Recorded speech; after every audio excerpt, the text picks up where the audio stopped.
நாம் தமிழர் சீமானுக்கு தான். என்ன காரணம்? தமிழருக்காக இருக்கிறது வந்து இன்னைக்கு வந்து நாம் தமிழர் கட்சி மட்டும்தான், நம்ம அண்ணன் சீமான் மட்டும்தான். சீமானை தவிர்த்து தமிழருக்காகவோ நம்ம நாட்டு இந்த மக்களையும் மண்ணையும் நேசிக்கிற மகன் வேற யாருமே கிடையாது. விஜய் வந்திருக்காரு புதுசா. அவருடைய கொள்கையும் சரியில்லை, அவரு பத்திரிகையாளர் சந்திப்பும் இல்ல மக்கள் சந்திப்பும் இல்ல.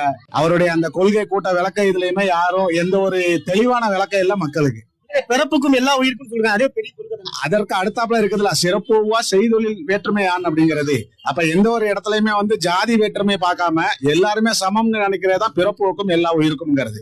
அவருடைய அந்த நகர செயலாளர்கள் மாவட்ட செயலாளர்கள் இதுலயே வந்து நம்ம எஸ்டி மக்களை வந்து புறக்கணிச்சதாகவும் அவங்களுக்கு சரியான உரிமை இல்லாம அவங்க உட்கட்சி பூசல்களே வந்து நிறைய இருக்குது. அதுல அதே சீமான் கிட்டே இருக்குதுல்ல, ஏதாவது ஒரு ப்ரூஃப் காமிங்க, நாங்க அதுக்கு சரியான விளக்கம் கொடுக்குறோம் உங்களுக்கு. நீங்க வந்து இந்த ட்ரோல் வீடியோ பார்த்துட்டு அந்த பொருளி பேசுறவங்களை கேட்டுட்டு அதெல்லாம் வந்து நீங்க வந்து பேசாதீங்க. யாரு என்ன ஏதாவது நீங்க சரியான ப்ரூஃப் காமிங்க, நாங்க உங்களுக்கு வந்து விளக்கம் கொடுக்குறோம். இல்ல எவ்வளவுதான் சீட்டு கொடுத்தாலும் ஜெயிக்கணும்ல, 15 வருஷம் என்ன கிடையாது. சரி, இன்னைக்கு மக்களுக்கு ஒரு பிரச்சனை, அந்த நாட்டுக்கும் மக்களுக்கும் அந்த நாட்டுல இருக்கிற எல்லா உயிர்களுக்கும் ஒருத்தர் பிரச்சனை அப்படின்னா யாரை தேடுதாங்க? நாம் தமிழர் நம்ம அண்ணன் சீமானையும் சீமான் தம்பிகளையும் தான் தேடுதாங்க. அதனால வெற்றி தோல்விங்கிறது வந்து ரெண்டாவது விஷயம். மக்களுக்கு பிரச்சனைனா அந்த இடத்துல யார் முதல்ல நிக்கிறா? நாம் தமிழர் சீமானுடைய தம்பிகள்.